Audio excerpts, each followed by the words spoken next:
Tertúlia. Meu boa tarde a todos. Hoje é dia 23 de janeiro de 2014, é uma quinta-feira. Nosso verbete é de número 2911. Ele tem 6 páginas, 44 logias e 20 máximos. O tema de hoje a ser debatido é a aplicação holomnemônica, da holomnemonicologia. E ele foi redigido pelo nosso neoverbetógrafo de hoje, o professor André Petri. E o professor André, ele é brasileiro, natural de Porto Alegre, voluntário da Conscienciologia desde 2011 e é tenepsista desde 2012. A aplicação holomnemônica é a destinação pró-evolutiva dos autoengramas resgatados a partir de retrocognições espontâneas ou proporcionadas pela equipe extrafísica, objetivando impulsionar a remissão holocármica e atuar na condição de propulsora ao desenvolvimento holomaturológico da consciência parapsíquica. O holopensene pessoal da holomnemonicologia, o pensene da holomaturologia guiando o resgate holomnemônico.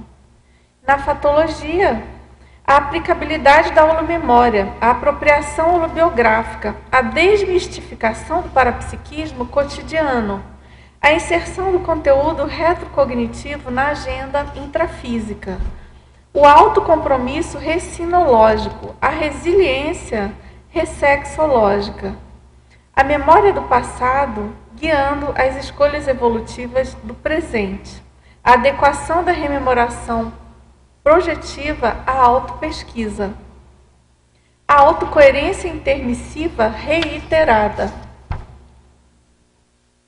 a evidenciação da raiz do temperamento, a coerência quanto ao próprio nível evolutivo. E na parafatologia, a aplicação multidimensional do conteúdo holomnemônico. As retrocognições sadias sendo fontes de novas responsabilidades multidimensionais. As parapercepções sob o aditivo da cosmovisão holomnemônica. A criação do holopensene da seriexologia. O autorrevezamento multiexistencial. O emprego parasocial dos nomes pretéritos do projetor. A autoescolha extrafísica quanto ao esquecimento profilático nas projeções assistenciais de conteúdo holomnemônico. O entendimento das paraleis vigentes, ampliando a paradiplomacia do projetor paradireitólogo. A retomada de paradeveres intermissivos, o livre-arbítrio aplicado na multidimensionalidade. E a gente chama a atenção que a parafatologia tem 21 linhas, o que configura um máximo. No detalhismo também a gente tem 15 máximos, o que mostra o quanto enriquecido e aprofundado se encontra o verbete, né? É um dos indicadores assim, do aprofundamento do tema, é você analisar o número de máximos do detalhismo, né? É uma técnica colocada pelo professor Valdo. Bom, e aqui na argumentologia nós destacamos algumas listagens colocadas. Então tem uma sobre utilidade, onde são colocadas 3 vias de aplicação do fenômeno retrocognitivo. Depois tem uma outra listagem, autoevolução, com 15 trafares, seguidos de possíveis reciclagens conscienciais resultantes do fenômeno retrocognitivo. Também tem uma heteroaplicação, com 15 ideias afins à assistência multidimensional, qualificadas pelo fenômeno retrocognitivo. Tem uma relação também, denominada aqui de autocognição, né, do item autocognição, com 15 possíveis resultados obtidos a partir da aplicação dos fenômenos retrocognitivos. E na remissiologia nós destacamos a autoconscientização serexológica, a autorretrocognição, o benefício da autorretrocognibilidade, o detalhamento retrocognitivo e a holomnemônica. Na frase enfática, a aplicação holomnemônica é resultado do autodiscernimento parapsíquico, podendo comprovar a interdependência entre holomemória e holomaturidade consciencial, objetivando o devir.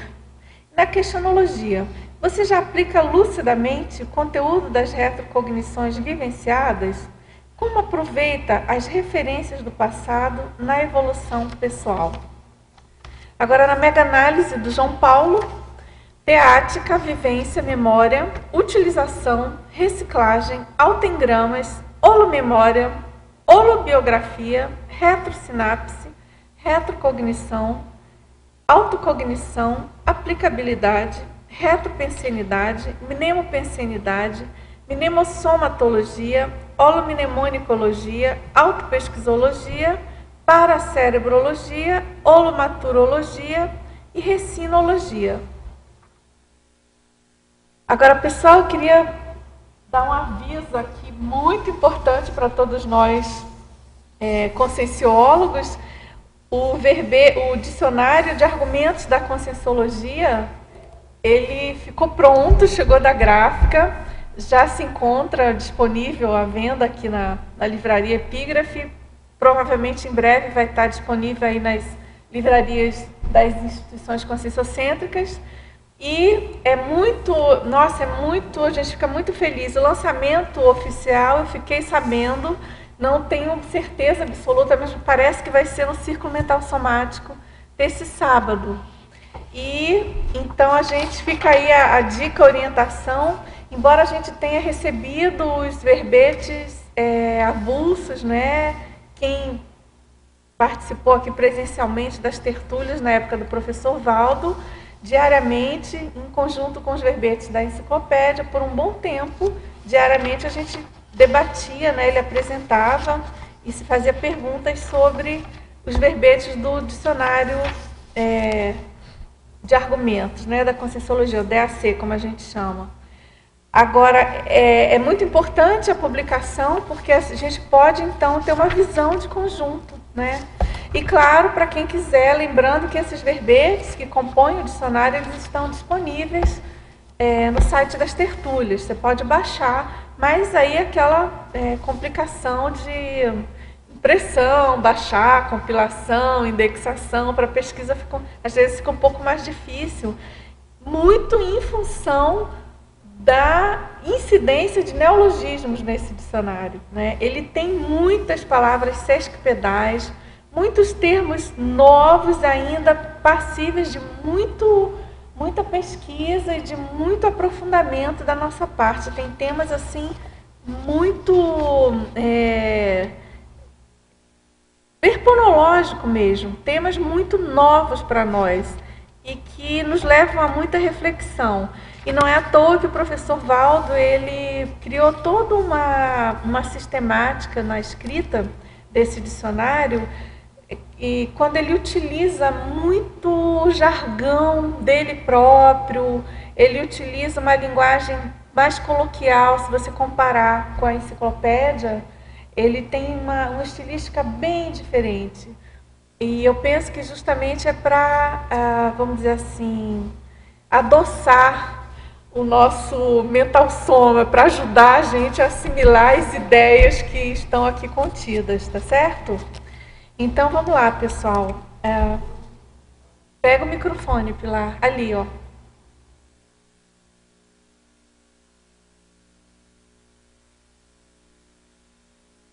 O lançamento, ele também é um livro só de consulta para os verbetes ou ele vai poder ser também utilizado?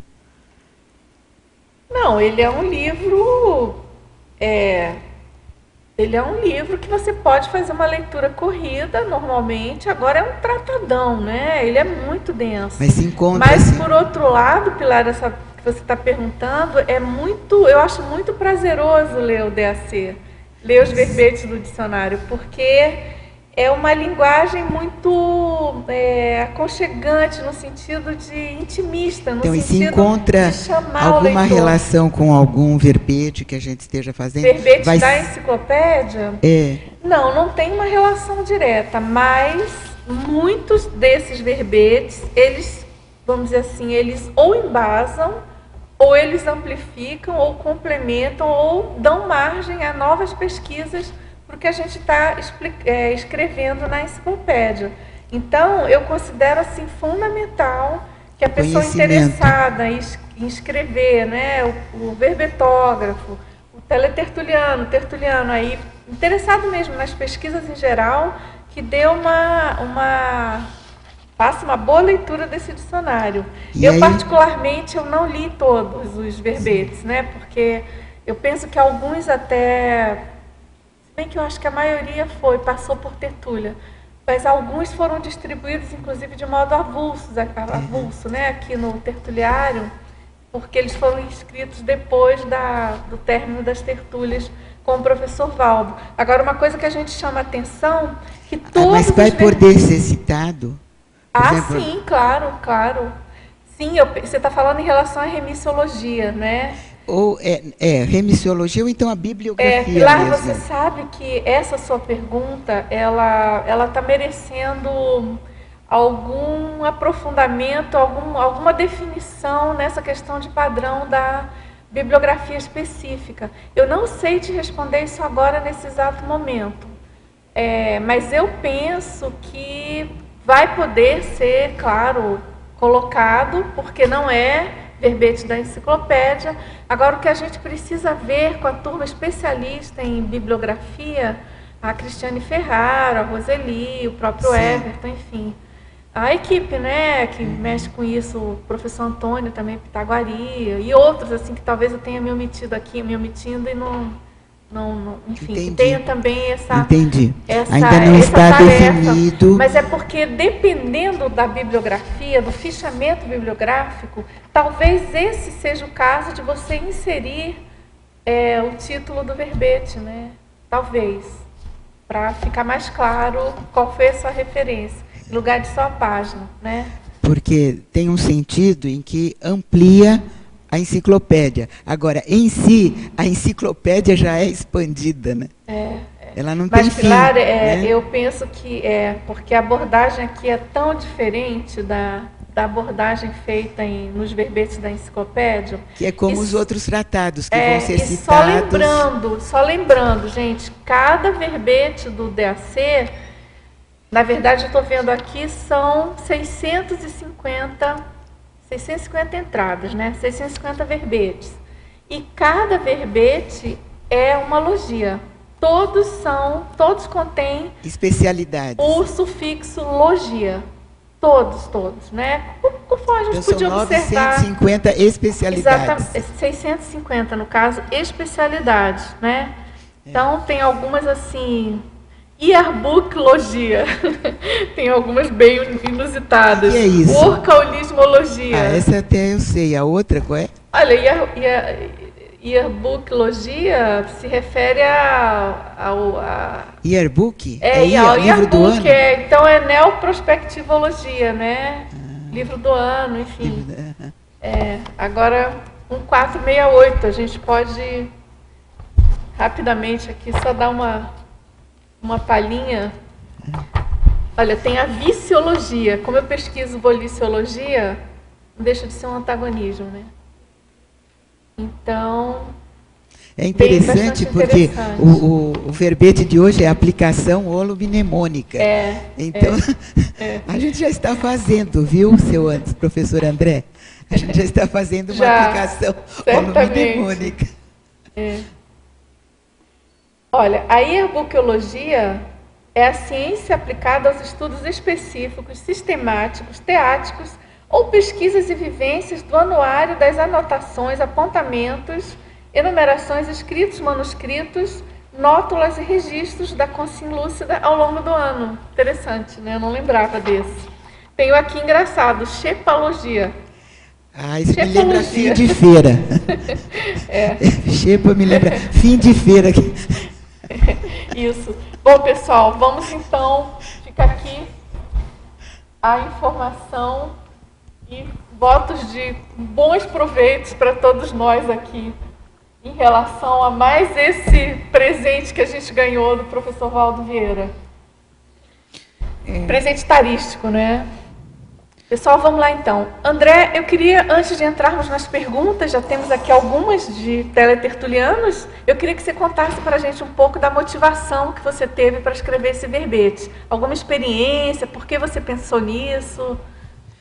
Boa tarde a todos. Então, eu, de uns tempos para cá, de 2009 para cá, para ser mais exato, eu me posicionei no sentido de fazer o desenvolvimento parapsíquico, né? É claro que o desenvolvimento parapsíquico ele não tem fim, então eu ainda estou no começo disso. E um pouco sobre o que eu vivenciei nesse início, eu estou trazendo nesse verbete. Então, o que acontece? Eu comecei a ter muitos fenômenos de 2009 para cá, principalmente a projeção consciente. E como eu tinha esse excesso de fenômenos, eu comecei a ter uma preocupação, que era a seguinte, né? Para que serve? Por que eu tenho tantos fenômenos? Por que isso existe? Eu tinha uma dificuldade com a vida intrafísica, com a questão de adaptação, eu estava saindo do porão consciencial, aquela parte toda da síndrome do estrangeiro. E um monte de fenômenos que eu tinha, eles me deixavam muito tranquilo, porque, enfim, eu tinha algo que estava faltando, né? Aquela sensação de que algo faltava, ela estava sendo preenchida por aqueles fenômenos, de alguma forma, por sair do corpo, por encontrar com pessoas do passado. Mas eu comecei a me preocupar, eu achei que aquilo poderia me levar, me fazer mais mal do que bem, né? Então eu comecei a me questionar mesmo, qual a utilidade do parapsiquismo? Como é que eu uso isso? Como é que eu coloco isso no meu cotidiano para eu conseguir dar passos evolutivos, para eu melhorar a mim mesmo? Paralelamente a isso, eu comecei também a ter muitas retrocognições, principalmente por causa do processo da projeção. Eu encontrava com consciências do passado, enfim, tinha motivações ali de assistência em que eu precisava retomar uma certa referência passada e, ao mesmo tempo, entrar em contato com isso num fenômeno que vinha se configurar como um fenômeno retrocognitivo. E, nesse contexto, então, eu comecei a perceber uma certa particularidade na questão da retrocognição, e essa particularidade eu fui, então, aprofundando até chegar nesse conceito da aplicação holomnemônica. Aí, assim, essas vivências que eu tive, elas estão fragmentadas no verbete, em uma série de itens. Eu gostaria de poder aprofundar o máximo possível dessas vivências, mas aí, ao longo das perguntas, a gente vai organizando. Claro, certamente. Então, em ciclologia, na página 6, segunda linha, você poderia explicar o ciclo de resgate dos autoengramas holomnemônicos proficientes na aplicação evolutiva, impulsionando novas retrocognições? Esse ciclo, ele é o ciclo básico aqui do verbete, né? Porque o que acontece? O que eu descobri? Quanto mais você emprega as informações que você recupera do passado, mais você consegue recuperar as informações do passado. É mais ou menos isso, né? A retrocognição, ela exige uma reciclagem, ela significa responsabilidade evolutiva. Então, quanto mais você faz jus a essa responsabilidade evolutiva, mais você consegue acessar a sua holomemória. É mais ou menos por aí.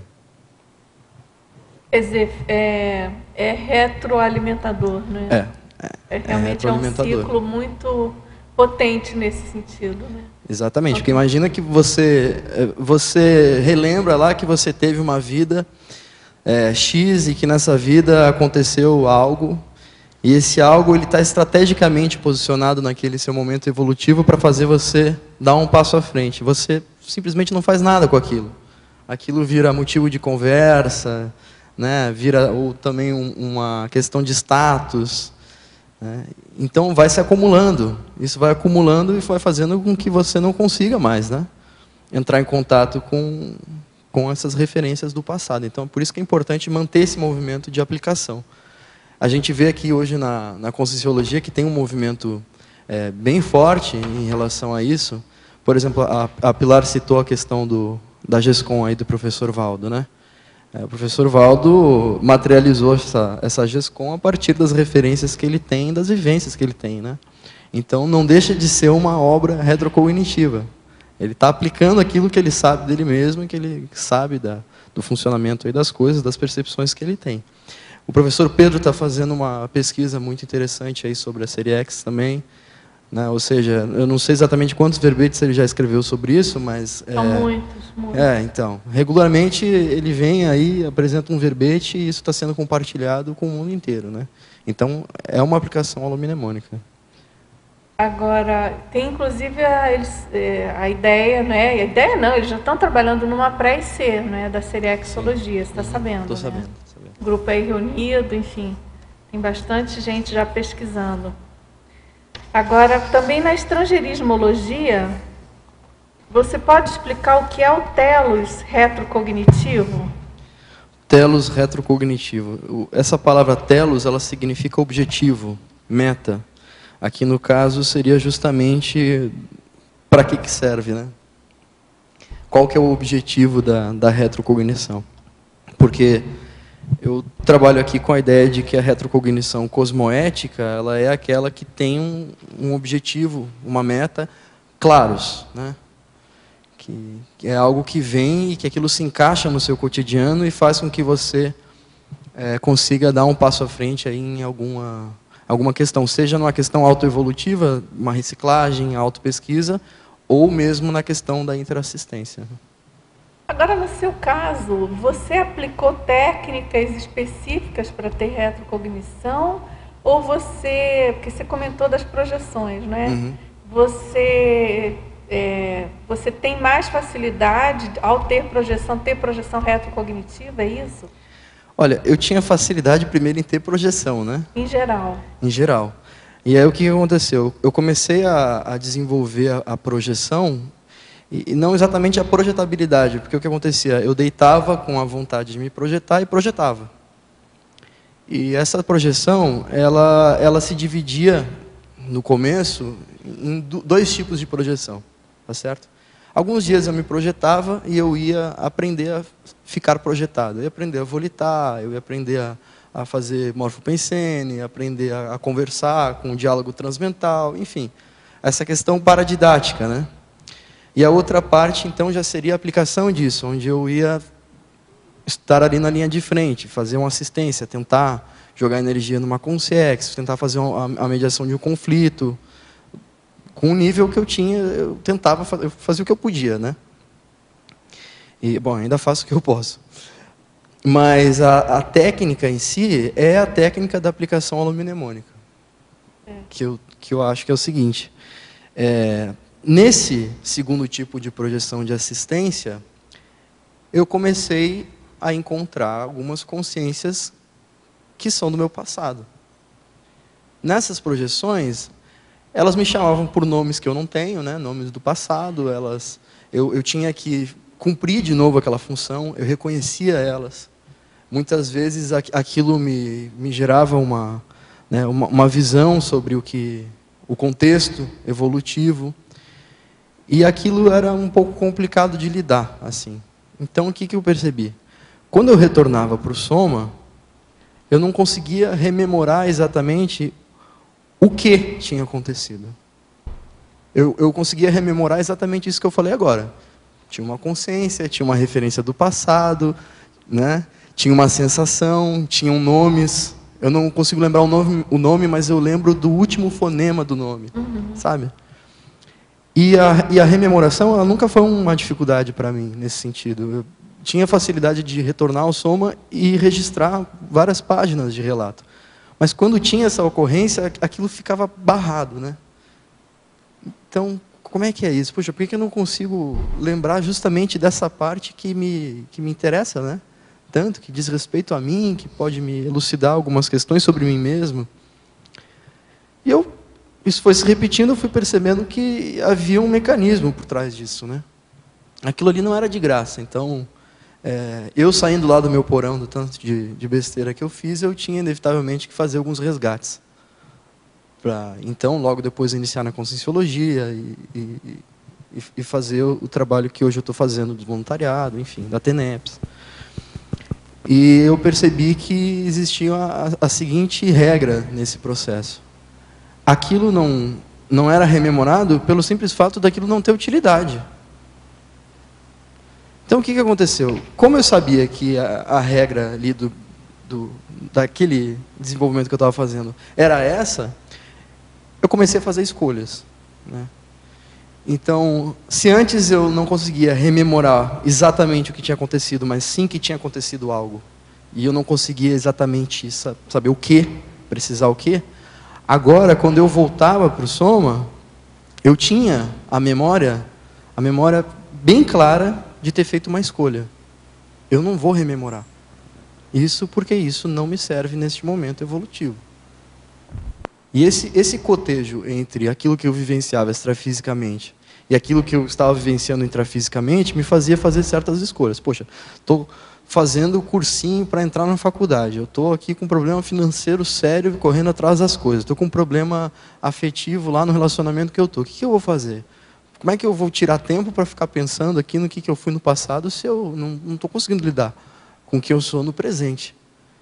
Então, ali, com o paracérebro, eu faço uma escolha. Não, eu vou dar importância mais para a assistência, ou seja, eu vou me empenhar só na assistência e vou abrir mão disso, de rememorar, de voltar para o Soma, né? Porque antes eu chegava a forçar o retorno ao Soma para conseguir rememorar. Ah, certo. Né? Então, quando eu voltava, me vinha claramente essa imagem na cabeça, né? Eu, dentro daquele contexto da projeção, lembrando, né? Pensando, não, eu vou voltar e disso especificamente eu não vou lembrar. O que aconteceu? A partir do momento que eu comecei a aplicar isso, eu comecei a ter mais retrocognição. Só que aí de um jeito diferente, né? Porque essa retrocognição que eu contei agora, esse tipo de retrocognição, é assim, a gente se encontra e por a gente ter uma relação do passado, eu lembro do passado. Eu lembro lá que a gente se encontrou aquele dia lá, não sei onde, em São Paulo, né? E lá na palestra. Era muito assim, né? Agora, começou a acontecer o outro tipo de retrocognição, que eram as projeções retrocognitivas de fato, onde eu projetava, era levado ao passado, a informação vinha de uma forma completa, e a partir disso, então, eu comecei a desenvolver a pesquisa da própria retrocognição, e isso foi aumentando. Então, a técnica é a própria aplicação holomnemônica. Muito bom. Agora vamos lá, em Fatologia, na página 5, primeira linha. De que maneira podemos melhorar pouco a pouco a nossa apropriação holobiográfica? É justamente dessa forma, porque eu vejo assim, por que você vai fazer a apropriação holobiográfica? O que você quer com isso? Como é que está a sua vida presente? Como é que está o seu desenvolvimento nas diversas áreas aí da sua vida? Você precisa mesmo resgatar uma questão do passado para melhorar o seu presente? Se sim, e se isso é coerente, então isso vem, né? Então você resgata inevitavelmente. Então acho que uma forma de melhorar a apropriação holobiográfica é você investir nas recins. Você investir na recin, na ressex, você investir na autocoerência evolutiva, né? Você está mais dentro desse contexto assim do que seja a sua própria potencialidade, sem querer fazer um autoestupro evolutivo, né? Porque às vezes a gente acha que vai ter lá um fenômeno X e aquilo vai mudar a sua vida para sempre. E que a resposta é o fenômeno. Quando, na verdade, quando o fenômeno vem, ele já é a cereja do bolo. Ele não é aquilo que faz o turning point. Ele é apenas um instrumento daquilo. Né? O turning point, a questão da virada mesmo, é íntima, né? É das reciclagens. Acho que é por aí. Agora, em Fatologia, na página 5, nona linha. Como funciona a autorreferenciação assistencial, arrimo grupo kármico, na prática? Na prática? Bom, aqui tem a questão do arrimo grupo kármico, né, que pode evoluir para a questão do epicentrismo. Então, qual que é a ideia que eu pensei aqui? Quando você começa a entrar em contato com a questão do passado holobiográfico, algumas coisas vão sendo desveladas, tá certo? Dentre elas, a questão da família nuclear e do grupo karma, isso aí vai tomando uma outra proporção. No meu caso, até tem outros itens que falam sobre isso também, mas eu já vou adiantando. No meu caso, eu vejo assim, antes de começar a ter retrocognição, só dando um exemplo, eu achava que eu era vítima das escolhas religiosas da minha família, daquele grupo de consciências, e aquilo me perturbava muito, eu tinha muito assédio com aquilo. Quando eu comecei a lembrar o que eu estava fazendo antes dessa vida, né, em outros contextos, claro, de forma fragmentada, mas consistente o suficiente para me fazer enxergar isso, né? Eu percebi que existia uma relação minha com outros grupos de consciências e que aquela relação familiar ali, né, que eu estava me vitimizando diante dela, ela não me representava tanto assim. Aquela era mais uma família, e aí, né, e tem outras várias famílias. Mesmo hoje aqui, que não é só nuclear, tem meus colegas, meus amigos. Então, eu acho que a retrocognição, ela traz para você essa noção do que é seu de fato, né? O que é seu, o que é do outro, o que é seu, o que é da família, o que é da mesologia, o que é do tempo em que você vive, e aquilo que permanece, né, independente do ciclo social que você tem e que está ali acontecendo. Então, qual que é a aplicação desse conhecimento, desse autodiscernimento? Essa questão de você se tornar a rima, o grupo kármico, é uma delas. Você abrir as concessões que você precisa, né, fazer as concessões que você precisa fazer, e a partir disso você se tornar uma referência ali, uma referência assistencial dentro daquele meio, parando de pedir tanto para si, mas já começando a oferecer também, se tornando, de certa forma, um provedor da situação, né? Agora, na parafatologia, na página 6, 14ª linha,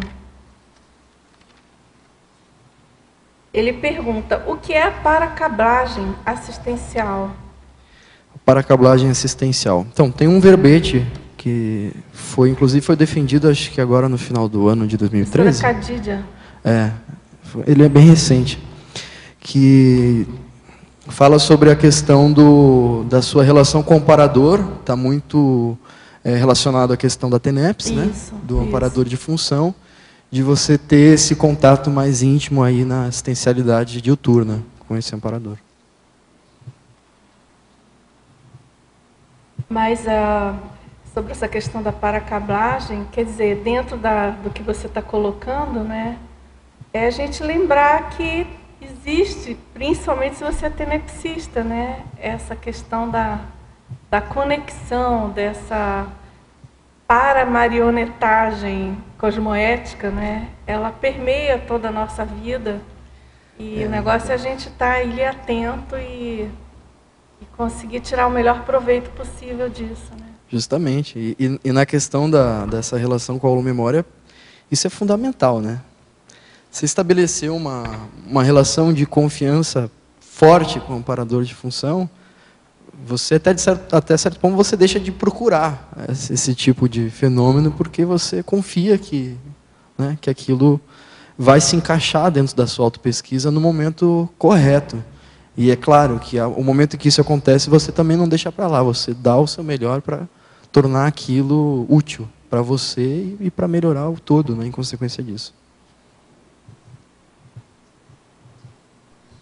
Agora, André, aqui na fatologia também, na 2ª linha, você poderia aprofundar a desmistificação do parapsiquismo cotidiano? Esse ponto que aconteceu. Eu venho de uma família muito religiosa, mas de muitos parapsíquicos, né? Enfim, era muito natural na minha família.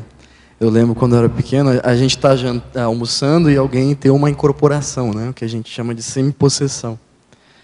E ali algum parente falecido lá, dessomado, vinha se comunicar. E até hoje, assim, né? Quando eu chego lá, algum tio faz uma brincadeira do tipo, esse é o bruxinho da família, né? Esse é o cara da magia. Então tem uma questão de status, né? Que o pessoal da religião tem muito.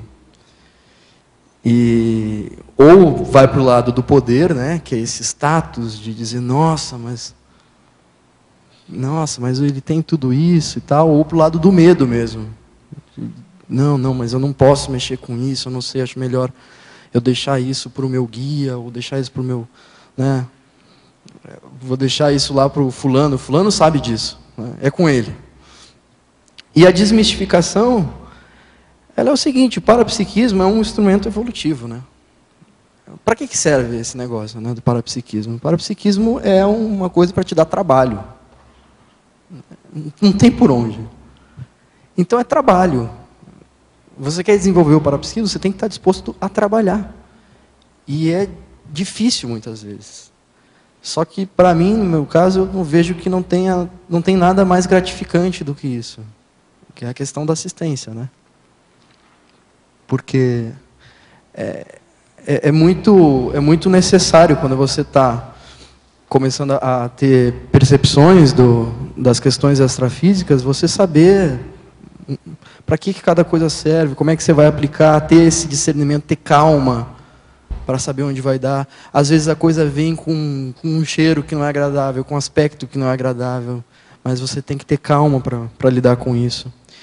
E eu vejo que a desmistificação do parapsiquismo cotidiano, ela pode, eu acho que aí já num grau um pouquinho mais avançado, surgir dessa questão da aplicação, né? Porque primeiro tem uma posição íntima, um posicionamento íntimo, do tipo, não, isso aqui agora para mim é uma questão técnica, tá certo? E agora eu vou lidar com isso para desenvolver e tornar isso uma potencialidade. Eu vou me tornar uma potência nisso para ajudar as pessoas que precisam disso, né? Que precisam da minha ajuda. Primeiro esse posicionamento e depois então a aplicação, a prática, o resultado, né? Acho que é mais ou menos por aí.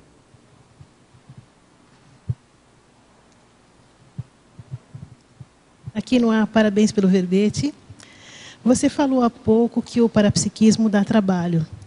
Na sua família, tem diversas pessoas com diferentes tipos de parapsiquismo, ou você tem um parapsiquismo assim diferenciado da maioria das pessoas? Olha, na minha família... Bom, a minha mãe, ela trabalha com questão da Umbanda, né? Ela é chefe lá, é mãe de santo. O meu pai trabalha com isso há muito tempo, mas ele agora deixou e tá indo para uma outra linha de conhecimento.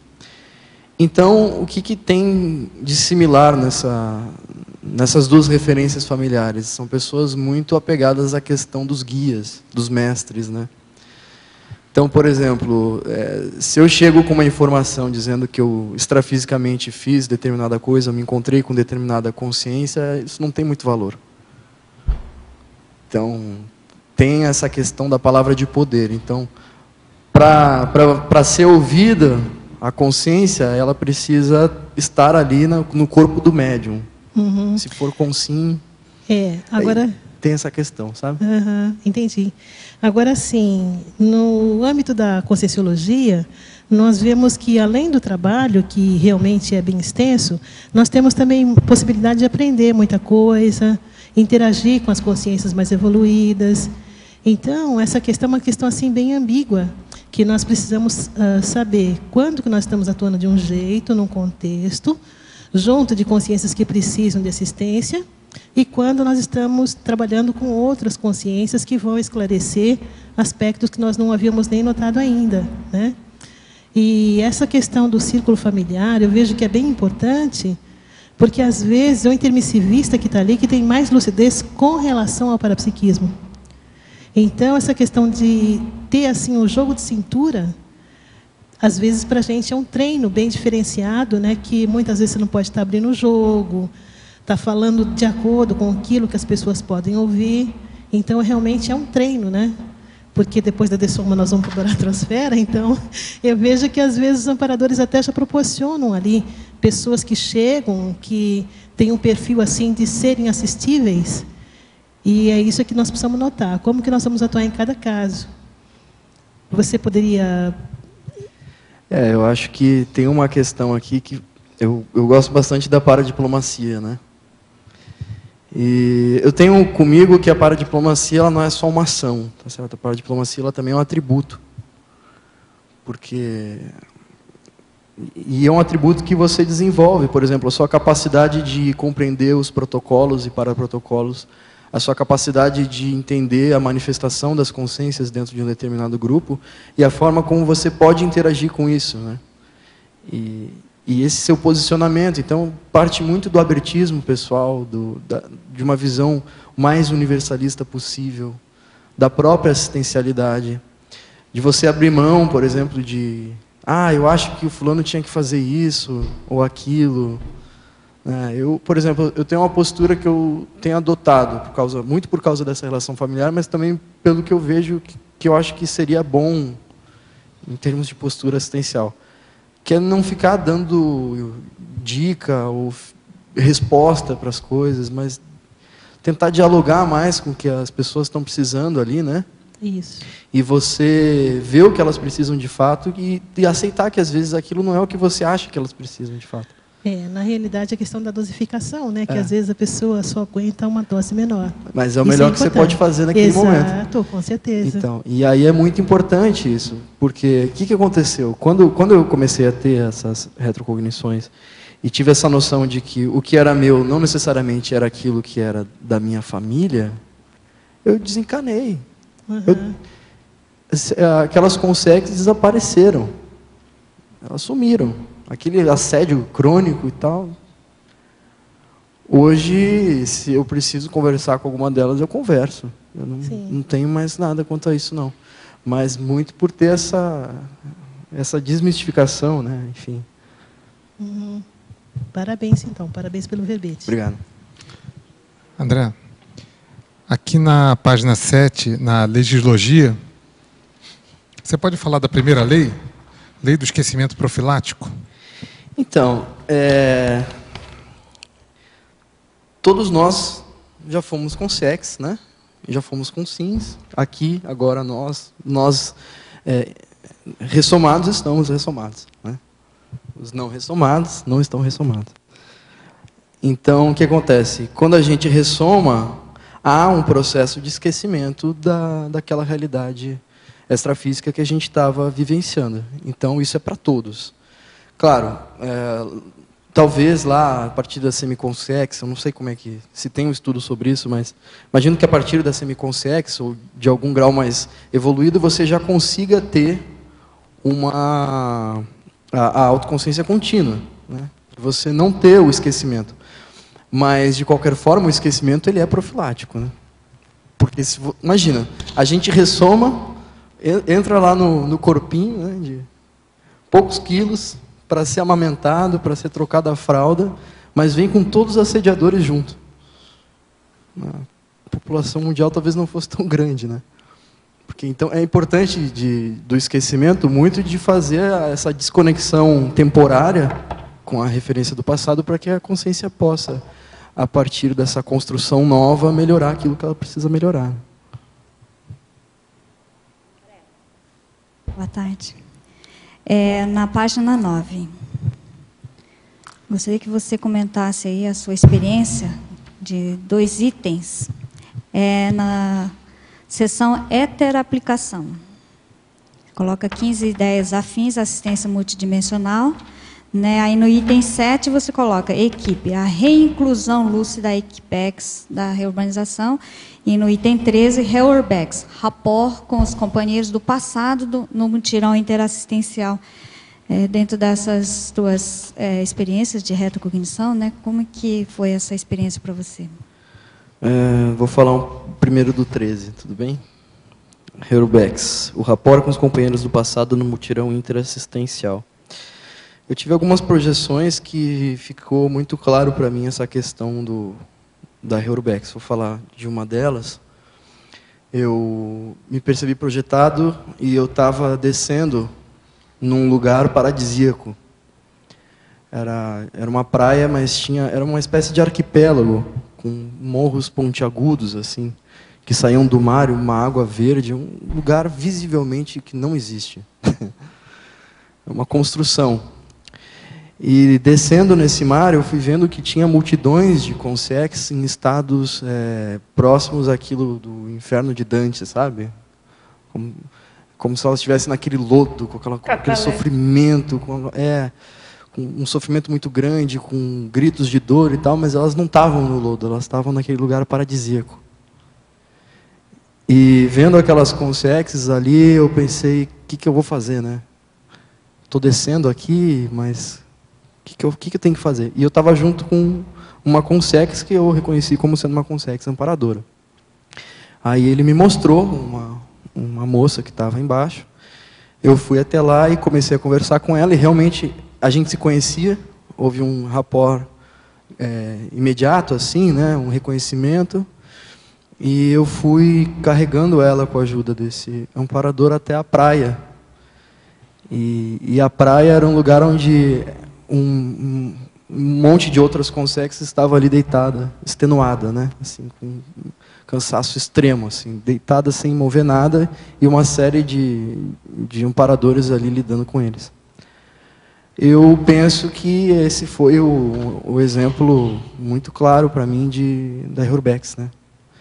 De retirada daquelas consex do bolsão, aí tem aquele período ali de passagem, e aquele período de passagem, então, necessitaria da minha ajuda naquela condição daquela consex para ajudar.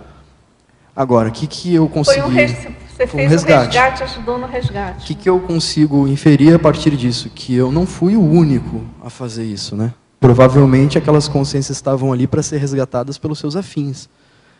É uma questão até do ciclo assistencial. Então, o rapport, primeiro de tudo, o rapport com o amparador, né? Aquela figura que estava do meu lado, ela me trazia uma segurança, de modo que, poxa, mesmo com aquela estranheza de tudo que estava acontecendo, eu fui até lá. Segundo rapport, o rapport com o próprio assistido, né? E ali tinha essa ideia do mutirão. Bom, a reinclusão lúcida, a Equipex reurbanizadora enquanto consim. O que acontece, né? Imagina que todos nós fôssemos consciexes. A gente tem equipes de trabalho dentro desse contexto. Mas aí precisa ressomar. Alguns ressomam e outros ficam lá. O fato de você estar ressomado não quer dizer que você não possa trabalhar com a Equipex, né? Então, qual que é a ideia?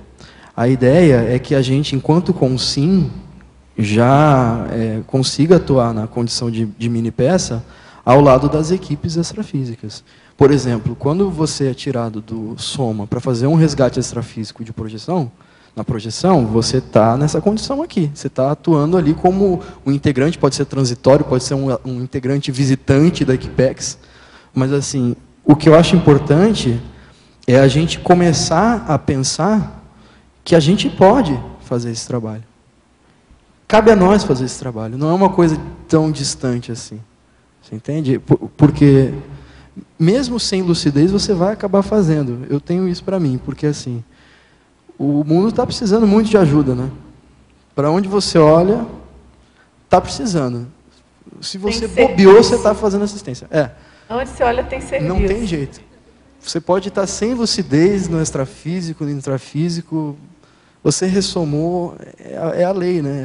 A para-lei da intraassistencialidade da evolução grupal planetária. Então, cabe a gente se posicionar no sentido de fazer parte dessa Equipex já.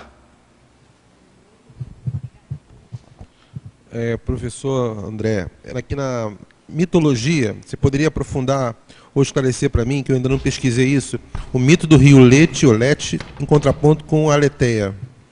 Tá. Letia. Letia.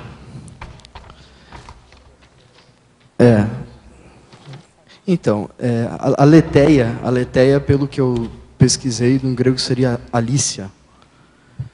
Eu não tenho certeza, precisaria dar uma olhada nisso aí. Mas isso aqui eu escrevi lá em 2012. Enfim, o rio Lete é o rio do esquecimento, né, do Hades. Então, as pessoas que eram levadas ao Hades, em detrimento da morte, elas passavam pelo rio do esquecimento para esquecer da vida que tiveram, a vida terrena. E a Leteia, a Alícia, ela seria o contrário disso, é o discernimento, é a verdade, é o desvelamento. Então, é o esquecimento em contraponto, né, ao desvelamento. Tá, e aqui na fatologia, você, na página 5, terceira linha, você coloca que... No início você colocou que você quer ter a oportunidade de falar das suas experiências. Então, na linha 3, tem as decisões. Até que você poderia citar algum caso de uma experiência que você teve, que levou a uma decisão que você considera positiva? Bom, eu trabalhei com teatro dos 15 aos 22 anos. Estou a duras penas aí tentando me inserir no mercado de trabalho. Agora estou empregado, tá certo? Vou começar a faculdade na semana que vem. Iniciei o processo de docência. Assumi a liderança de uma área no IPC, a liderança de um grupo de pesquisa. Estou com um artigo aí em fase de revisão, o verbete. Comecei a ter NEPS. Isso tudo em detrimento da retrocognição. Isso tudo como, André? Não entendi o que você falou. Como consequência da retrocognição. Foi uma série de decisões que mudaram tudo, né? Legal, parabéns. Hein? André, na página 7, na paradoxologia, o paradoxo das obviedades veladas. Eu estava ontem lendo o verbete e eu pensei, nossa, eu vou falar de uma amiga, que eu acho que ela vai dar risada quando eu falar dela, né? Eu tenho uma colega de trabalho que ela é japonesa, né? É japonesinha. Baixinha, assim, bem rapidinha, esse jeito bem nipônico. Mas ela adora a Itália. Ela tem um negócio com a Itália, que é uma fixação, que ela... Quando vê, ela sai falando italiano, ela vai para a Itália todo ano, os melhores amigos são italianos, a comida é italiana. Tudo é Itália, né? Mas assim, ela não teve ainda, pelo que ela me contou, um fenômeno que pudesse explicitar para ela de uma forma incontestável que ela morou, viveu na Itália, mas é óbvio. Você entende? Aquilo está vincado na personalidade dela. Enfim, tem uma série de outras questões, por exemplo, o próprio temperamento, né? O temperamento, ele tem a raiz dele é paragenética. E se você conseguisse enxergar o seu passado, ficaria óbvio, é óbvio. Ah, tá, eu ajo dessa forma por causa disso, está claro. Mas isso está velado, né? Então está óbvio nas manifestações dela, mas velado porque não teve nenhum parafenômeno assim, não específico. Tem resposta, né? Sim. Uhum. E aproveitando, você falou anteriormente que decidiu por não relembrar, né, das suas experiências projetivas e assistenciais por conta do seu contexto de vida, né, de estar no cursinho com alguns problemas financeiros. O que você vê que depois dessa sua decisão, você até falou que começou a ter mais retro, e e a sua vida foi se ajeitando depois, assim, o que você percebeu, assim, que teve uma diferença ou não? O que você... Olha, eu vejo o seguinte, eu tive um fenômeno que foi bem pontual nesse sentido, que um dia eu acordei com uma ideia fixa na cabeça de fazer um arco voltaico. Quero fazer um arco voltaico. Né? Aí eu pensei, vou ligar para um amigo. Pensei num amigo específico, vou ligar para ele, vou ver se ele pode ir lá no instituto para a gente trocar um arco voltaico. Você queria fazer? Eu queria fazer. Mas eu sei que eu não vou convidar alguém para receber, então a gente vai fazer uma troca. Normalmente é isso, né? Pelo menos lá entre os amigos a gente faz isso, a não ser que alguém esteja precisando e peça. Aí eu pensei em ligar para ele, mas aí falei, não vou ligar. Aí fui para o instituto e ele estava lá. Aí, pô, vamos trocar um arco voltaico, né? Vamos trabalhar aí com energia. Tá bom, vamos. Aí eu fiz, aí ele fez, e eu tive uma visão, assim, abri uma imagem na minha tela mental de uma situação minha no passado. Mas foi muito rápido, muito rápido. E aquilo me chocou, assim, bateu no meio, sabe? Você fica até meio fora do ar, assim, nossa. E foi uma coisa pesada, né? E eu saí dali do instituto, pegando o metrô para ir onde eu tinha que ir, atordoado, assim, com a cabeça baixa, mas o que eu faço com isso? O que eu faço? Sei que a hora que eu desci lá do metrô e comecei a caminhar na rua, eu comecei a entrar em estado vibracional e começou a expandir a minha consciência e começou a vir uma sucessão de mudanças assim que eu precisava fazer. uma sucessão de coisas. O que eu vejo? Até esse momento, eu tinha a questão da escolha, né? Tinha algumas coisas que estavam sendo desenvolvidas em termos de projeção e de retrocognição. Mas nessa retrocognição, que foi uma coisa muito, muito pequena, assim, foi uma imagem, sabe? Mas que fez sentido para mim algumas coisas, ali foi o ponto. Naquele dia eu caminhei acho que 10 minutos para chegar onde eu estava e eu já estava decidido que eu ia começar a TENEPS, que eu ia fazer a docência, e fiz tudo isso. Né? E acho que o principal de tudo foi a TENEPS. A TENEPS ela mudou radicalmente, assim, todas as coisas, até a condição financeira, de trabalho, enfim, foi uma grande reciclagem. E a questão do escolher não lembrar, na TENEPS ficou ainda mais clara, né? Porque você está lá na poltrona. Né? Quando a TENEPS é boa, eu imagino que venha um atrás do outro, né? Quando não é boa, não sei, eu não percebo nada. Quando não é boa, apago, durmo. Mas quando é boa, quando a coisa eu percebo que funciona, é um atrás do outro. Então, poxa, você vai lá, vem o sujeito do passado. Você olha para ele, você entra em contato com ele está na sua psicosfera. Aquilo traz uma memória. Mas você não cabe aquilo, nem naquele momento e nem depois. Naquele momento não cabe porque tem mais outro atrás dele. Depois não cabe porque você não vai fazer evocação dele, porque não é ali que ele precisa estar naquele momento. Então eu percebi que a TENEPS ela catalisou essas escolhas lúcidas quanto à questão da rememoração, não rememoração, sabe? Eu vou lidar com isso agora, não vou lidar com isso agora. O contato com o parador, né, muito por isso, porque de repente ele chega e diz, não, ó, isso você precisa ver agora, ó, pega isso aí. Ou ele não fala nada e cabe a mim ter o discernimento para fazer a escolha mais adequada, né? Então, eu vejo que essa questão da escolha é muito importante. Porque, assim, o fenômeno acontece o dia inteiro, sabe? A gente tem, e não estou falando que eu tenha fenômeno o dia inteiro, eu vejo que as pessoas têm fenômenos o dia inteiro, que talvez a gente não esteja atento para o que está acontecendo. Mas se você está atento para o que está acontecendo, você vai ter que fazer a escolha de não lembrar algumas coisas, sabe? Não, nesse fenômeno aqui eu vou meter, nesse aqui eu não vou, esse aqui eu guardo e deixo para depois, para ver o que vai acontecer, né? Que nem o professor diz, anota. Então, é o caminho da autonomia, né? Você começar a criar autonomia parapsíquica para deixar de ser o assistido dos amparadores para ser aprendiz dos amparadores, né?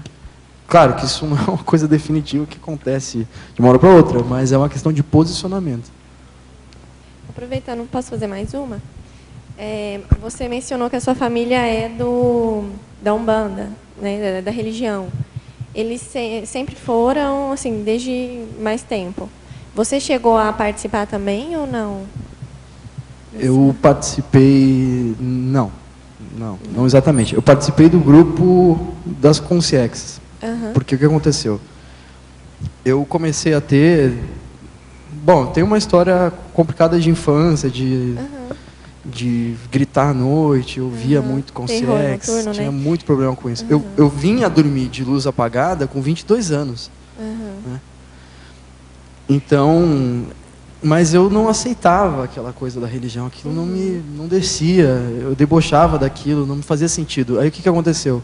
Depois de um tempo, eu comecei a ter de novo esses fenômenos e comecei a me interessar. Não, mas então tem alguma coisa aqui, mas eu ainda tinha muito medo, né? E aí nesse contexto apareceu a questão lá da religião e eu achei o panteão lá das consex, né? O panteão religioso. Eu achei aquilo muito interessante e queria pesquisar, mas eu não aceitava ir a uma casa religiosa. Então eu nunca participei de um centro religioso, mas eu participava de centros esotéricos, assim. Mas isso participava, subentende, 6 meses, durante 6 meses. E como é que foi para você, assim, a sua família hoje em dia ainda participa? Eu queria saber assim, como você faz, se você tenta fazer algum esclarecimento ou não, sabe assim, ou seu exemplarismo, enfim, como é que você lida com a família nesse contexto? Eles da religião, você fora, como que... Acontece que a minha família mora em Porto Alegre e eu em São Paulo, né? Então eu não tenho tanto contato com eles assim. Mas eu procuro acompanhar, Eu procuro acompanhar. Agora, o que eu vejo? A coisa que mais mudou a minha família fui eu mesmo, no sentido de quando eu me mudei, sabe? Quando eu me melhorei, eu percebi que a minha família melhorou. Mesmo assim, à distância. Muito mais do que eu ficar lá dando murro em ponta de faca. Não, tem que melhorar, tem que mudar, tem que mudar. Mesmo à distância. Questão do exemplarismo mesmo. Eu acho que é muito mais o exemplarismo. E isso que a gente estava falando, né? De você estar atento para o que o outro precisa. Não vou falar de conscienciologia com a minha família. Sabe? Não porque não dá, porque eles não são capazes de entender. Não é isso. É porque eles não me ouviriam mesmo. Não é essa a linguagem deles. Então... Tá bom, obrigada.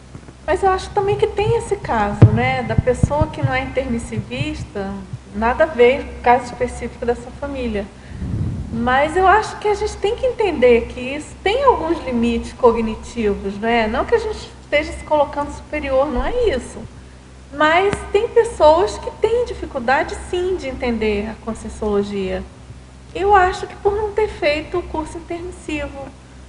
Então, se a pessoa é mais, né, por exemplo, uma pessoa mais materialista, intrafisicalista, e você começa a falar e explicar, a pessoa não consegue entender, né? Então, eu acho que é uma questão de aprender a respeitar, né? Olha, não é o caso, não é para ela. E a gente também saber lidar com isso, né? Não ficar frustrado, né? Às vezes a gente observa casos assim, da pessoa ficar, puxa, fica num nível de frustração mesmo, porque não conseguiu fazer TARES com tal pessoa. E não é bem assim, né? A gente tem que aprender a entender esse limite do outro, né? Acho que isso é bem sério para a gente. André, a pergunta aqui, você respondeu agora há pouco sobre a TENEPS. Você falou que a TENEPS catalisou algumas escolhas. Eu queria entender a diferença entre a TENEPS e a autolucidez. O que alavancou você na TENEPS que não alavancaria numa questão de autolucidez, de aquisição de cons, de ADCONs? Então, a TENEPS, ela teve uma sequência que eu vejo de momento evolutivo para mim. Teve a TENEPS e teve a intensificação de um processo de retrocognição de um momento específico. Se associou com a TENEPS. Que é um momento específico da minha série X, que eu estou trabalhando desde lá de 2009. Então, quando eu digo de retrocognições, eu estou falando de retrocognições da mesma vida. Eu venho rememorando a mesma vida. Então, o que eu vejo, e que está ligado da TENEPS com essa questão dessa vida, é a questão da autoconfiança parapsíquica. É a questão do desassédio mesmo. Porque eu era muito vítima, né? Assim, passava o dia inteiro tentando ficar bem. Durante muito tempo. Parador da TENEPS direto, né? Aquilo ali, a TENEPS, ela trouxe outra coisa. Porque, assim, quando eu fui começar a TENEPS, eu não tinha a maioria dos pré-requisitos, né? Que precisava para ter a TENEPS. Só que eu estava num crescendo de trabalho ali com as energias de assistência que não fazia mais sentido não fazer TENEPS. Eu estava me sentindo muito defasado. E é como a criança, né? A criança, ela cresce muito rápido, então tem que trocar o tênis rápido, o número do tênis. E se você não troca, o pé aperta. E aí quando você põe o tênis que serve, alivia. Então a TENEPS foi o tênis que serviu. Porque não tinha mais por onde, assim, né? O negócio estava muito sério. E, realmente, aí, quando começou, eu percebi que não era só uma questão de desassédio, né? De tirar a pressão. Não, aquilo fazia sentido com a minha ProEx. Aquilo fazia muito sentido com aquilo que eu estava construindo nessa outra vida. E, por isso, também, eu estava rememorando essa outra vida. Aí, melhorou. Okay. Beleza, obrigado. André. André, aqui na página 7, eu vou fazer duas colocações para ver o que é que você tem nesse entremeio. A lei do esquecimento profilático, que você citou antes, em legislosologia, e a paradoxologia, onde você cita o paradoxo do lembrar, do escolher não lembrar. dentro do que você até o momento vivenciou, a lei do esquecimento profilático, em que ela se enquadra dentro do paradoxo de lembrar, de escolher não lembrar? Boa pergunta. A lei do esquecimento profilático, se ela se enquadra no paradoxo do escolher... Em que ela se enquadra no paradoxo do lembrar ou do não lembrar? Como ela se relacionaria nesse sentido? Esse paradoxo. Então, não, aqui no caso são coisas bem diferentes, tá? Porque a lei, na verdade, seria a para-lei, né? É que a gente usa aqui sempre a lei, então. Mas é uma para-lei, é uma lei cósmica, é algo inerente ao fluxo cósmico do nosso momento evolutivo aqui nessa experiência planetária, né? Então, ela diz respeito à questão da ressoma. O paradoxo de lembrar, do escolher não lembrar, ele tem a ver com isso que eu estava falando no início, das projeções em que eu rememorava a lembrança de não rememorar. A lembrança da escolha. Então, eu não poderia chamar, por exemplo, de lei o lembrar do escolher não lembrar, porque é uma questão personalíssima, né? É uma experiência minha, então outras pessoas podem ter, mas ainda assim é personalíssimo. Agora, eu penso que a questão do livre-arbítrio permeia bem essas duas questões, né? Porque para a lei, quanto mais livre-arbítrio, né? Para a lei do esquecimento profilático, quanto mais evoluído, mais livre-arbítrio, menos você vai precisar desse esquecimento profilático, né? Exato. E lá no paradoxo, também, quanto mais livre-arbítrio você tem, mais lucidez, mais evolução, você vai ter mais discernimento para não lembrar do que não precisa, né? É interessante. André, na parafatologia, a 11ª linha, você pode falar um pouco da paramediação de conflitos? Como que você vê a relação dessa paramediação com a aplicação holomnemônica? Então, justamente, né, você pode, na decorrência ali da questão da retrocognição, ter a oportunidade de fazer uma mediação ali de um conflito que tem uma raiz serexiológica. Por exemplo, você ressomou aqui, mas de repente duas consciências lá do seu grupo da vida passada não ressomaram e elas estão brigando até hoje, né? Então, você tem a oportunidade de fazer essa paramediação de conflitos. Eu estou gostando muito do verbete, me identifico pra caramba. Inclusive, acho que você deveria fazer algum curso aí na área de desmistificação do parapsiquismo, que acho que vai esclarecer muita gente.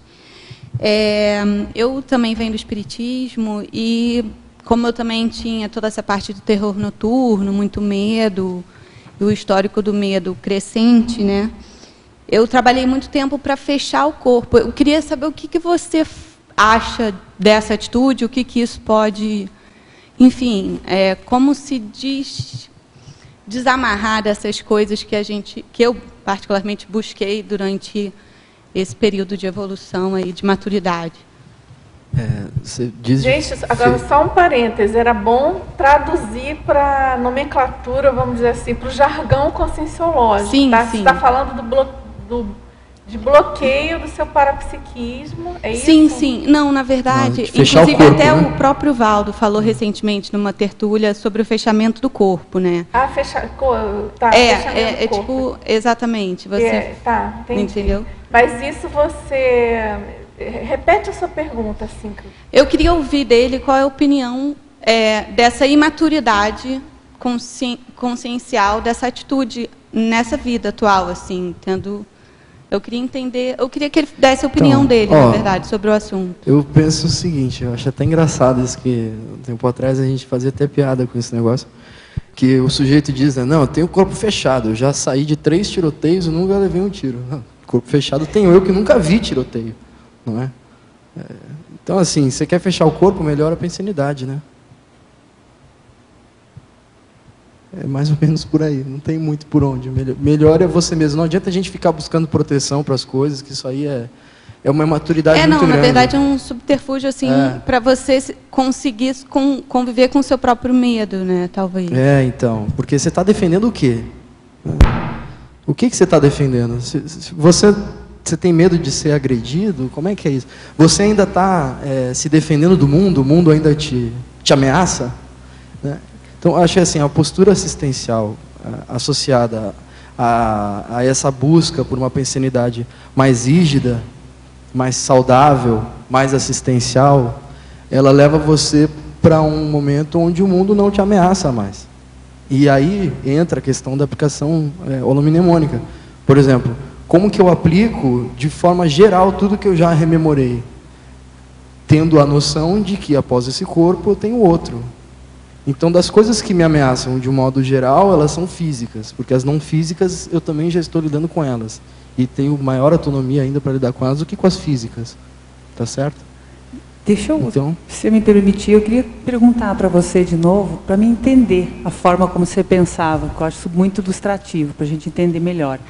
Qual que era a preocupação? Você tinha medo? O que é que... Não, medo bem infantilizado mesmo. Entendi. Eu estou assim, trabalhando ainda em cima disso para desmistificar todo o processo, enfim, do medo. Ainda estou entendendo um pouquinho. Tá.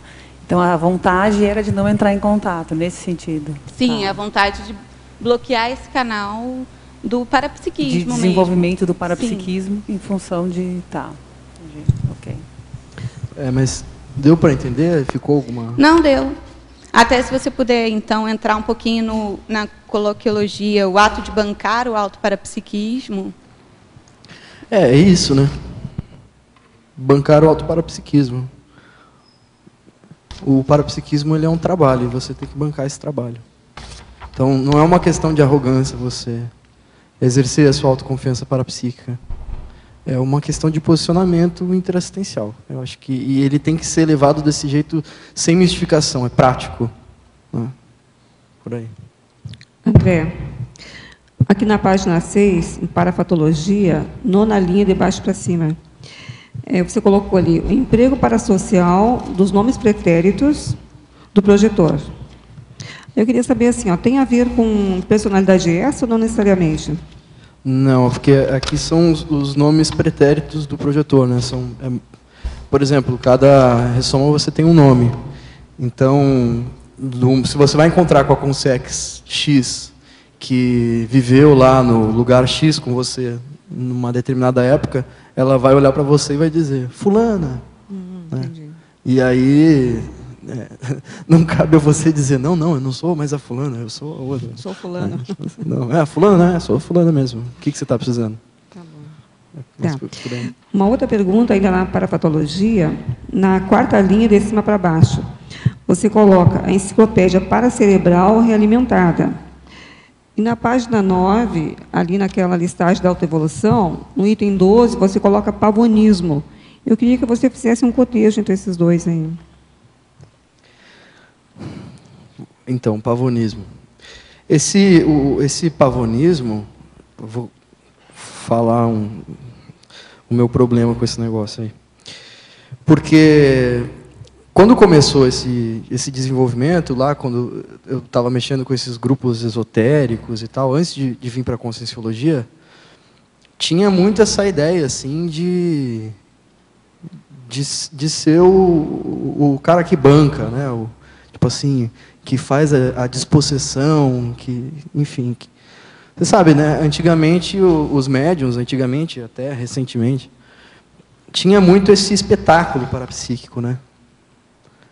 Então, hoje, de pouco vale você materializar uma Consciex, né? Fazer um efeito físico, assim, desse tipo. Vale muito você ter condições, diariamente, de manter uma TENEPS ali de alto nível. Agora, esses fenômenos, essa exibição, esse exibicionismo, eles valem pouco para a gente, aqui no nosso contexto, né? Então, eu vejo que a reciclagem disso, e é uma coisa que eu precisei, né, pensar bastante, porque eu tinha bastante essa tendência de ficar me imaginando, mexendo lá com a pessoa possessa, de fazer a energização numa multidão de pessoas. Eu ficava muito com essas coisas na cabeça, e aí eu comecei a perceber que não era muito isso, não era muito por aí. Então... só uma perguntinha, André. Você está falando aí, a impressão que dá que é uma reciclagem então parafenomênica, da questão parafenomênica, né? você colocou que é a reciclagem do exibicionismo intelectual. Eu entendi que fosse alguma coisa de ideia, de escrita, alguma coisa assim, não é disso, não? Intelectual? No pavonismo. Pavonismo. Tá. Do exibicionismo. Tá, desculpa. Então, também, né? Do exibicionismo intelectual, porque de que serve você se exibir intelectualmente para as coisas? Não serve de nada. Então, você vai lá e, por exemplo, vou criar uma hipótese, tá? Você rememora que você, na verdade, teve lá 3 vidas, que você foi um escritor, mas você foi um cara que deixou um monte de coisa devendo, entendeu? Entendi. Ou que utilizou isso de uma forma ruim, de uma forma não evolutiva. Então, a aplicação holomnemônica, ela se encaixa muito nisso, quando você começa a compreender da onde que surgiu, né, o traço. Entendi. Você pode comentar agora da patologia? Está com muita pergunta de fora. Só o último. Vai lá.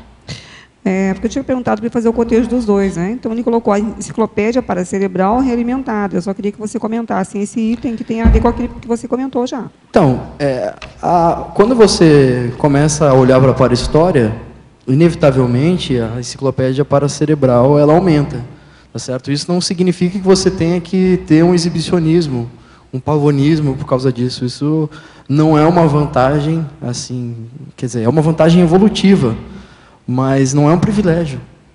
Você entende? É uma questão séria. Alguma razão tem para você entrar em contato com isso. Isso não quer dizer que você esteja em melhor patamar do que alguém que não tem isso. Entendeu?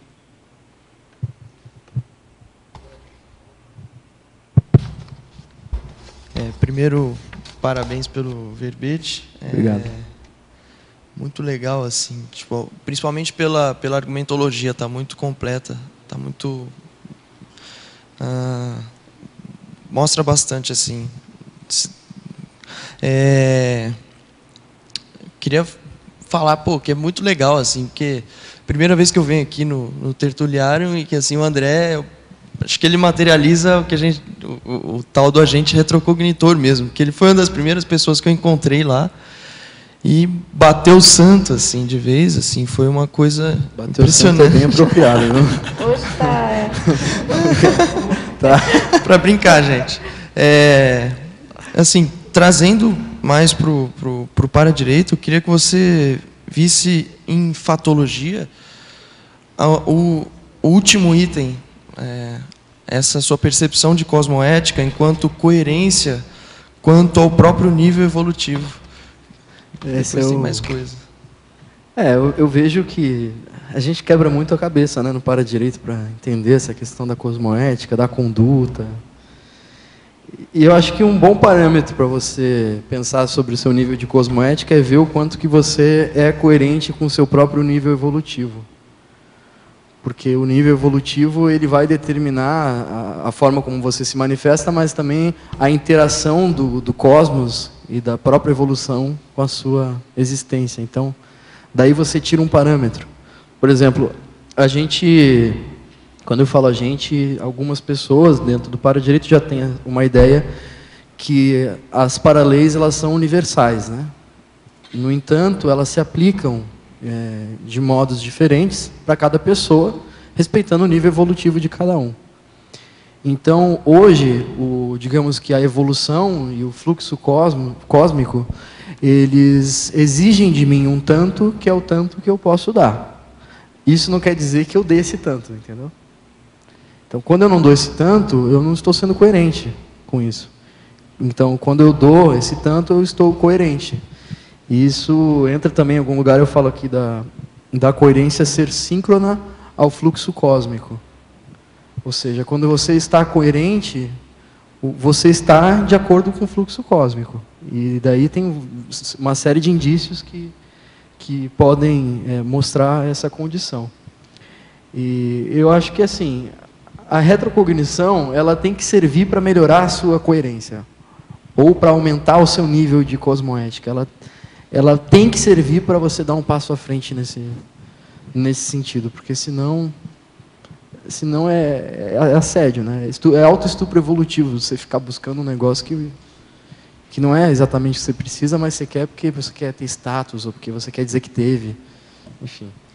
Porque dentro dessa linha que você coloca, né, do próprio título do verbete, a gente sabe que muitas retrocognições são patrocinadas por guias cegos e Sim. assediadores que querem perturbar aí o nosso momento evolutivo, né? Então, eu acho bem pertinente essa colocação sua aqui da aplicação homeostática, né? Realmente de saber direcionar o que veio para a evolução. Só posso... Tem mais um item só. Vamos, depois eu entro aqui, que tem muitos, aí vocês retomam, sobrando tempo, tá bom? Aqui na politicologia, a transcendência política e parapolítica, a partir da cosmovisão proporcionada pelos resgates holomnemônicos, resultando na paradiplomacia. Queria que você explicasse o que você entende por parapolítica e por paradiplomacia. Esse item deu trabalho, viu? Eu escrevi, aí eu pensei, repensei, será que é isso? Porque qual que é a ideia? Eu estou trazendo aqui a paradiplomacia como uma aplicação da parapolítica, né? Então ela seria a efetivação prática e interassistencial da parapolítica. Por isso a questão da transcendência. E a partir da cosmovisão. Justamente, né? A cosmovisão ela vai ampliar bastante essa compreensão parapolítica e também ampliar a sua possibilidade de exercer a paradiplomacia, tá certo? André, são duas perguntas. Uma delas é a seguinte: você falou há pouco que o parapsiquismo é trabalho, né? E essa facilidade que tu tens de se projetar é um trabalho desta vida ou tu reconhece que é algum esforço de outra vida? Não, isso é de outras vidas, sim. Bom, vou te falar. Você ter parapsiquismo não quer dizer que você esteja melhor. Uma pessoa pode não ter parapsiquismo e estar melhor evolutivamente. Por exemplo, eu tenho facilidade com parapsiquismo, agora eu tenho uma dificuldade gigantesca com a questão financeira. Tá certo? Eu venho uma série de automimeses aí que eu não consigo muito bem lidar com isso. Eu estou quebrando a cabeça agora para fazer isso. Então, veja o contraponto, né, da coisa, como é complicado. E sobre a religião, você falou do histórico familiar, né? Como é que, na prática, tu lidaste com as companhias extrafísicas das pessoas, né, que vinham em casa com esse perfil religioso, né? Olha, pois é, nos 2 primeiros anos que eu comecei a trabalhar fora, assim, um posicionamento de estar fora daquele grupo, eu tive bastante problema ali com eles, certo? Por quê? Porque eu queria levar eles junto, né? Tem essa coisa, você sai, mas você quer levar todo mundo junto, porque não, estou vendo uma coisa melhor aqui, vai ser melhor para todo mundo, e aí você faz evocação, E eu levei muito na cabeça por causa disso. Então eu fui aprendendo que eu precisava deixar, né, essas consciências seguirem o que elas estavam querendo seguir. Então, na família a mesma coisa. Por exemplo, eu fui fazer TENEPS na casa do meu pai há um tempo atrás. Isso que meu pai não é mais da Umbanda, meu pai já mudou, mas ele ainda preserva uma série de coisas e as consequências ainda estão lá.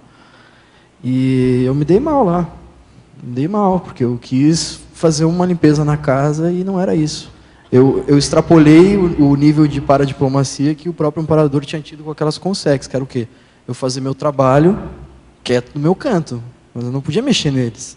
E aí... Então eu já sei, tem coisas assim que não dá. Minha mãe, uma vez eu tentei falar com ela sobre, não lembro se era sobre retrocognição, uma coisa assim, na minha frente, sentada, ela dormiu.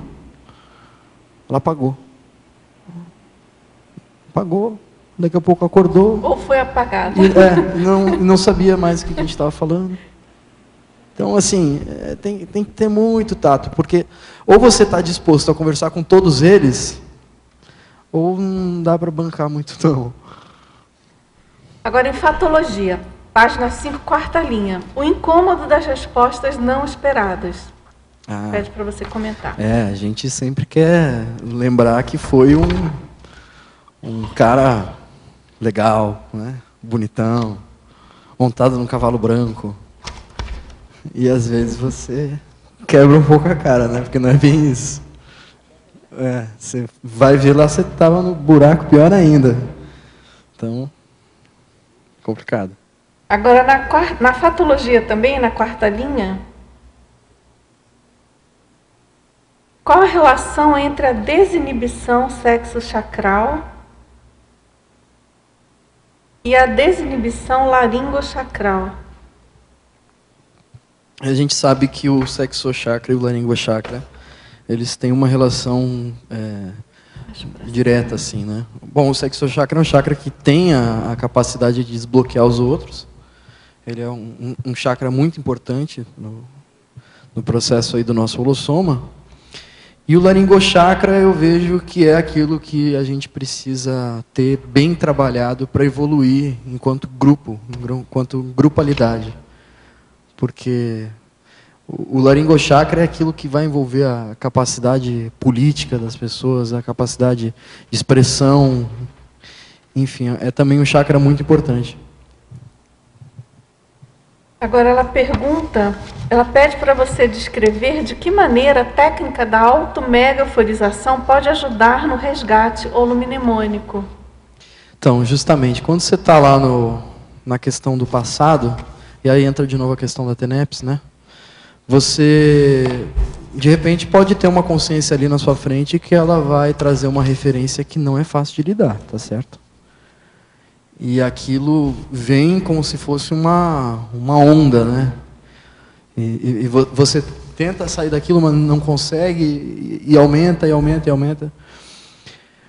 Porque é muito sério essa memória do passado, quando ela vem assim de modo tão incisivo, de forma tão ostensiva, ela pode fazer você dar um passo atrás. Então você precisa encontrar intimamente um lugar de autossatisfação, de autocontrole, da onde você parte para fazer assistência. Então a automegaforização, ela pode ser uma consequência dessa prática, né? De você, quando está ali conturbado no meio do furacão, você buscar aquele ambiente da sua consciencialidade, da onde você pode expandir o que você tem de melhor e não se deixar afetar com o que está fora. Agora, em estrangeirismologia, você poderia explicar os after effects das retrocognições cosmoéticas? Então, um after effect, por exemplo, quando eu peguei o metrô depois daquela retrocognição, que eu estava, de certa forma, atordoado, são after effects. O outro, quando você pode entrar em euforia, enfim. São todas essas reações, né, que vêm logo após o resgate aí do passado. Ela pergunta também se você pode contar um pouco como você vive a confiança parapsíquica crescente. Então, a questão do CPC, né? Até esse final de semana eu consegui finalmente dar uma cuidada melhor na questão do CPC, com a ajuda do nosso amigo João Paulo aí, né? E justamente a ideia é você estabelecer algumas metas para você ampliar isso no caminho do epicentrismo, né? Por exemplo, você começar a se questionar qual que é o meu nível de epicentrismo dia a dia. O nível de epicentrismo não significa que você seja um epicentro consciencial, que você vai dar aula de CP2, não é isso. Mas qual que é o meu nível de epicentrismo hoje? Então, por exemplo, eu tenho para mim como cláusula de ter diariamente a escagem lúcida. Então eu exercito diariamente a escagem lúcida. Não posso ter um dia sem fazer escagem lúcida, né? Na prática, sim, claro, tem dias que você faz um monte, mas tem aqueles dias... Isso é muito para me policiar no sentido, naqueles dias em que eu estou atarefado, cheio de trabalho, e acabo esquecendo de lidar com isso. Então, da mesma forma que eu preciso lembrar do EV, eu preciso lembrar de exercitar isso. Agora, em parafatologia, na página 6, 7ª linha de baixo para cima, você poderia contextualizar a responsabilidade grupo kármica sobrepondo a curiosidade nos resgates extrafísicos? Poderia expor uma casuística que mais te impactou? Você já falou, né, de uma casuística interessante, mas fica aí à vontade. Porque quando você está fazendo o resgate extrafísico, você está fazendo por uma responsabilidade grupocármica, né? Então, você tem que estar mais afeito à ideia da intraassistência do que da curiosidade, para saber coisas do passado, para, sabe, ter respostas sobre si mesmo. Eu acho que é mais assistência mesmo. Na fatologia, você poderia explicar de que forma você realiza a inserção do conteúdo retrocognitivo na agenda intrafísica? E de que modo isso interfere nas suas decisões, que é o item seguinte? Na segunda linha da fatologia. Então, no meu caso, por causa desse contexto passado que eu estudo, a TENEPS, eu acho que é a principal, e a questão da liderança, né, de você assumir lideranças dentro do voluntariado, trabalhar com grupos, é algo que eu estou desenvolvendo e que tem essa raiz serexiológica. Não é uma facilidade para mim, muito pelo contrário. Eu tenho uma série de traços que eu preciso muito resolver em relação a isso. Mas vejo que é uma coerência que se tem com o processo da vida passada. E na fatologia, segunda linha de baixo para cima. Gostaria que você abordasse a memória do passado guiando as escolhas evolutivas do presente. Pois é. Então, por exemplo, eu falei aqui que eu fiz teatro dos 15 aos 22 anos, tá certo? Eu parei de trabalhar como ator e comecei a trabalhar com crianças. Comecei a trabalhar com recreação, com contação de histórias, que eram trabalhos que não era... bom, enfim, não tem nada a ver com o teatro, né, que eu fazia. E isso veio muito por saber do que eu estava repetindo, né? Eu não sou muito afeito de fazer discurso contra a arte, tá bom? Mas, no meu caso, é um negócio bem dispensável. Necessariamente dispensável.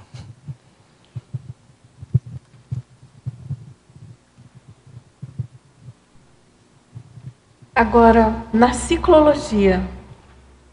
Não, antes ele coloca, o professor poderia expandir os itens abaixo e, se possível, indicar técnicas para análise e organização dos meus registros antigos? Sou jejuna. E os itens são os seguintes. Ciclologia, página 6.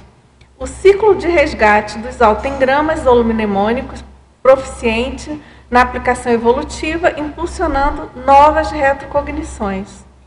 Tá. E o outro é o trinomiologia, o trinômio autopesquisa, neoachados, aplicação dos neoachados. Tá. O ciclo dos gargalos evolutivos... Não, desculpa. Então, ciclo de resgate dos altengramas. Quanto mais você aplica, mais você tem retrocognições. Né? Você pode pensar assim, quanto mais eu aplico a informação, mais eu preciso de novas informações. Então, se a informação está ali só fazendo presença, eu não consigo utilizar aquilo de forma alguma, isso atrapalha um pouco o processo retrocognitivo. Aí, o trinômio. Ela pediu para você, se você pode indicar alguma técnica para análise e organização dos registros antigos dela. Registros antigos? Ela diz de onde que é aí, não? Não, ela fala registros antigos. Não, o lugar essa moça está falando da Polônia. Da Polônia? Teletertuliana, Olha, eu vou dar uma dica. No mês de fevereiro vai ser publicado um livro chamado Autoexperimentografias Projeciológicas.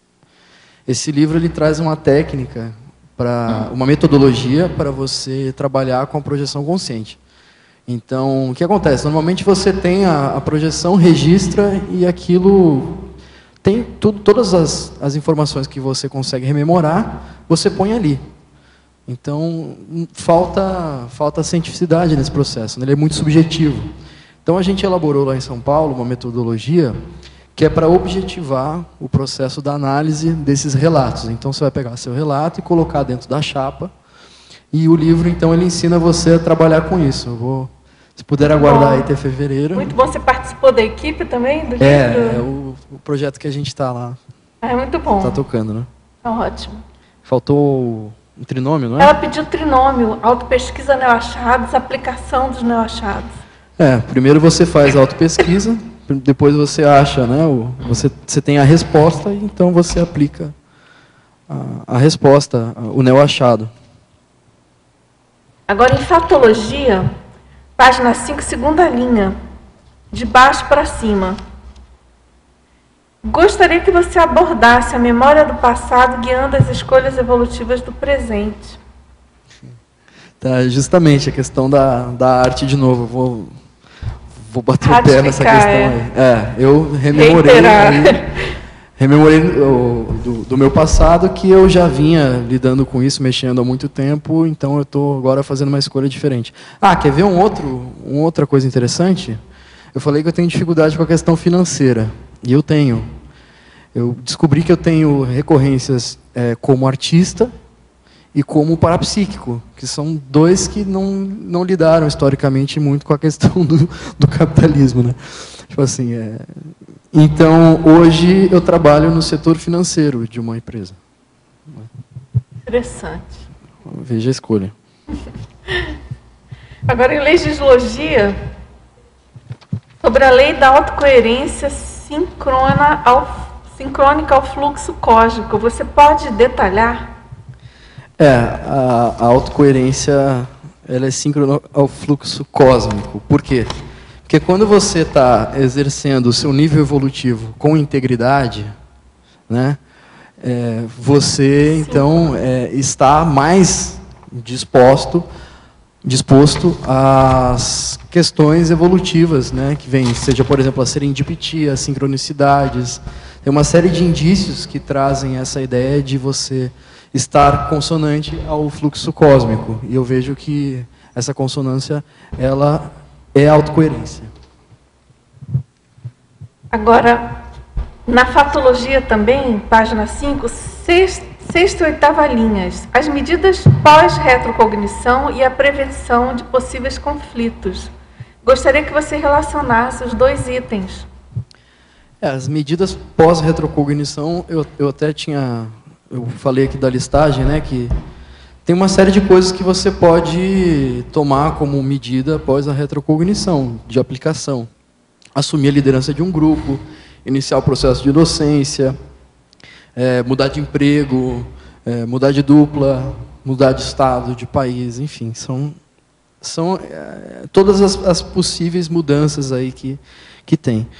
E o outro, a prevenção de possíveis conflitos. Justamente a questão da família, né? Porque quando eu me acalmo com a questão familiar e vejo, não, para aí, isso aqui não é exatamente o meu passado está mais para outro lado, então eu estou só me vitimizando, estou à toa aqui nesse negócio quando eu devia estar assistindo, né? Ou seja, eu tinha uma série de conflitos naquele momento, então, não tem mais conflito, eu não quero mais ter conflito. Não quero dizer com isso que eu não terei ou não tive nenhum tipo de conflito, mas eu evitei muitos conflitos. Agora, o verbetógrafo deve ter encontrado, na atual existência, personalidades com quem conviveu no passado. Qual o significado deu a esses reencontros? Bom, eu tenho alguns amigos que eu encontrei, principalmente na Conscienciologia, que foram pessoas que eu olhei assim e... Nossa, sabe? É o fulano, é ele mesmo, ele está ali. Essa sensação assim de reencontro avassaladora, né? E esses amigos, hoje eu trabalho com eles dentro da Conscienciologia, a gente elabora trabalhos juntos, aí estamos juntos lá no Paradireito, a gente está junto no IPC, enfim, eu vejo que esse é o pessoal ponta firme, como se diz, né? Que a gente investe mesmo, investe de ligar, investe de convidar para vir a Foz, né? De viajar junto. Eu acho isso muito importante. É o caso dele? O Igor é um desses casos aí, o pessoal lá do intermissivo, né? Agora, em fatologia, você pode comentar e relacionar os itens contrafluxos evolutivos, e a resiliência ressexológica, na quarta e quinta linhas. Os contrafluxos evolutivos. A resiliência. Então, quando você entra no processo de reciclagem, podem acontecer muitos contrafluxos, né? E a gente precisa manter a resiliência ressexológica para conseguir passar por isso, ultrapassar os gargalos e realizar aquilo que, de fato, a gente entende que precisa realizar, né? Aquilo que se começou. Agora, sobre a questão da TENEPS, né, que você comentou que iniciou a TENEPS e tudo, ela pergunta, então, se você pode falar de quanto tempo se passou no momento que você decidiu fazer a TENEPS e quando ela efetivamente começou. Eu comecei a TENEPS em 2012, em 2011 eu vim aqui conversar, aí conversei com o Valdo falou que era melhor eu esperar um pouco para acertar as coisas aí da minha vida. Eu falei, tudo bem. Só que em 2012 eu comecei a trabalhar mais energia, comecei a trabalhar sem parar.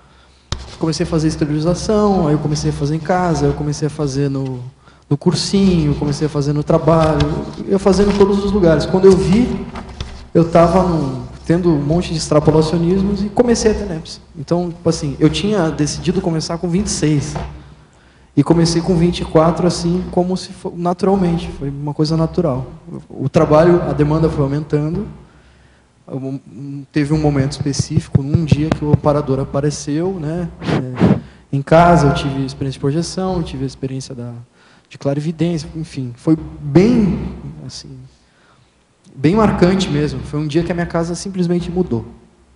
Tá tudo diferente. Mas você se posicionou, você decidiu que você ia começar, então, porque a pergunta dela é bem nesse dia que eu percebi que estava ali, que eu tive contato com o amparador, eu falei, não, vou começar. Deu 2 dias, eu comecei. 2 dias? 2 dias. Mas é que, assim, eu não indico, né? Não posso dar indicação disso. Não é? Mas foi como foi. Uma coisa, foi bem natural mesmo. E foi a melhor escolha que eu fiz.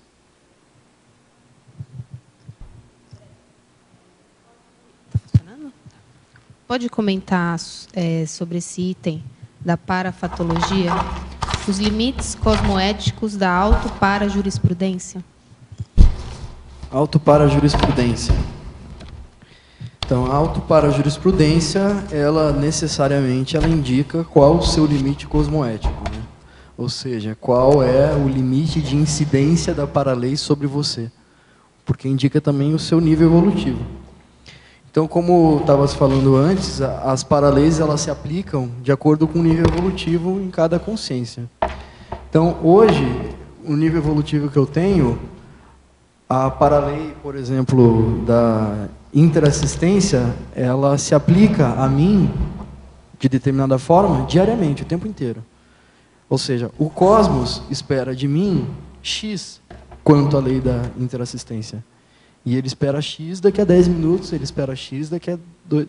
E eu espero que daqui o mínimo de tempo possível ele passe a esperar X vezes alguma coisa. Né? Que eu evolua, então, a paralela incida de uma forma mais exigente sobre mim. Né? Mas essa recorrência da forma como a lei está sendo aplicada no meu contexto evolutivo forma uma auto-parajurisprudência, que seria isso. Certo. Agora, tem uma pergunta, você já explicou um pouco sobre a lei do esquecimento profilático, mas ela pergunta de que maneira ela pode colocar em prática essa lei. Eu espero que você não coloque em prática essa lei mais, no futuro próximo, entendeu? Porque a lei do esquecimento profilático é que não pode confundir a lei do esquecimento com o paradoxo do lembrar, do esquecer, não lembrar. A lei, ela é universal, tá certo? Então, quando a gente fala da lei aqui, ela é no contexto da ressoma. Então, a ideia é que a gente, com a evolução e a holomaturidade, a gente comece a entrar na questão da autoconsciência contínua. Né? A gente não tenha mais esse gap mnemônico e que não precise mais esquecer. Porque é o que você colocou, né? Tem que lembrar que são coisas diferentes, né? E Claro que quanto mais a gente conseguir ter competência para lembrar do nosso passado, é a condição ideal, né? E que isso seja patrocinado pelos nossos amparadores, né? Ou que a gente tenha a competência mesmo de lembrar por nós mesmos, né? Pessoal, então o nosso tempo está esgotado, tá certo? Eu agradeço muito a participação de vocês, as perguntas, a participação dos teletertulianos e a sua participação, André. Nós aguardamos aí novos verbetes, tá certo? A gente sabe que você tem muitas pesquisas em andamento, né? Seu grupo lá de São Paulo, seus grupos, né, de pesquisas de São Paulo. Então, vamos aos nossos anúncios tarísticos. Obrigada, professora Dulce. Pontuações da tertúlia de hoje. Nós tivemos 33 assinaturas no livro, 22 perguntas presenciais e 24 perguntas online. Hoje nós teremos os seguintes recados. Cláudio Lima, sobre curso Amizades Evolutivas. Keiko, programa Verbetografia. Elizabeth, técnica de mais um ano de vida. E Cristina Nievas, meta desperticidade. Boa tarde. Estamos aqui para convidar a todos interessados para o curso Amizades Evolutivas, com o professor Leonardo Schneider. Esse curso está previsto para o dia 23 de fevereiro. Tá? Eu vou destacar alguns tópicos que eu acho importante, que esse tema é importantíssimo. Primeiro, a identificação dos amigos evolutivos. Segundo, a diferença entre amizades evitáveis e amizades comuns e amizades evolutivas. Terceiro, as retrocognições a partir do histórico pessoal com os amigos. Então, o evento, anotem aí na agenda, dia 23 de fevereiro, na sede da ACIP. Telefone 45-2102-1421. O horário vai ser de 8h30 até as 11h30 para a tertúlia, de 15 às 18 horas. E o e-mail é acip@acip.com. Aberto a qualquer interessado. Obrigado. Boa tarde. A Enciclo Sapiens, em parceria com o CAEC, convida os tertulianos e teletertulianos interessados em escrever o verbete, né, e, com isso, contribuir com a Enciclopédia da Conscienciologia, a exemplo do neoverbetógrafo de hoje, o professor André, né, que fez muita assistência com a exposição dele, a fazer, então, o programa Verbetografia. Esse curso será em EAD, né, ensino à distância, e começa no dia 27 de fevereiro de 2014. As aulas online acontecem às quintas-feiras, então, semanalmente, serão disponibilizadas aulas gravadas no ambiente Moodle, que você pode baixar e assistir quantas vezes forem necessárias. E nessas aulas online, às quintas-feiras, você vai ter o acompanhamento da sua produção verbetográfica, sessão a sessão. As inscrições podem ser feitas na recepção do CAEC pelo telefone 45-3525-2652 ou por e-mail caec@caec.org. Antecipe, então, a aprovação do seu título, né, escrevendo para títulos@enciclosapiens.org, e para enviar o seu verbete para revisão, envie para o e-mail neoverbetes@enciclosapiens.org. Obrigada. Boa tarde a todos. O nosso convite, junto ao CAEC, é para as pessoas que estiverem interessadas em acelerar e refazer a sua programação de vida, aplicar a técnica de mais um ano de vida. A técnica consiste em você fazer um levantamento, um autoinventário, e verificar quais são as lacunas, quais são as pendências, o que deveria já ter feito e que ainda não fez. E daí, fazer um planejamento, uma programação e realizá-los, superá-los, essa programação, essa deficiência, esse novo talento, durante um ano. O diferencial desse curso, a técnica de mais um ano de vida, é que é em grupo. Cada um vai fazer o seu levantamento, cada um vai fazer o seu planejamento e vai ser aplicado durante um ano. Todos os professores e os colegas vão ser colegas, né, motivacionais para que você realize a sua programação, não desista no meio do caminho. Esse curso ele vai ser modular, e maiores informações na recepção do CIAEC, pelo telefone 35 25 26 52. Ele será modular e o primeiro módulo vai acontecer agora em março, a partir do dia 21 de março desse ano que está transcorrendo, em que a gente possa ainda dar uma acelerada na vida. Muito obrigada. Boa tarde. Informo a vocês que a IAC está promovendo o curso Meta Desperticidade no Porto Alegre. São 4 módulos realmente ao longo do ano, do 2014, e o primeiro módulo é do dia 22 a 23 de fevereiro de 2014.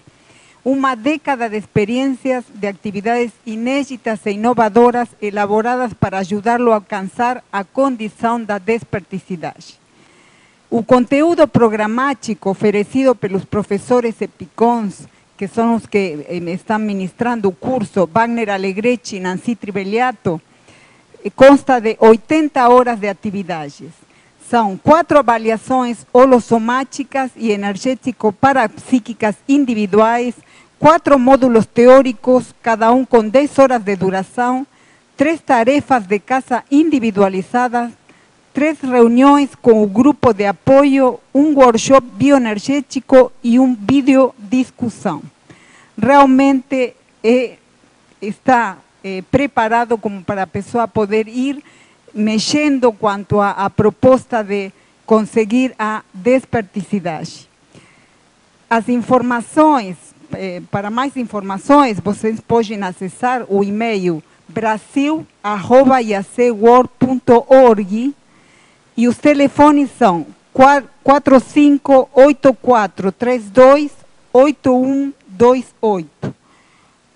Outro telefone 4584045923 e 4530288123.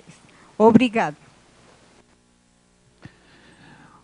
O verbete de amanhã será Língua Artificial, especialidade Linguisticologia, e o verbetógrafo é o professor Otto Mendonça. Obrigado a todos, tenham uma boa tarde.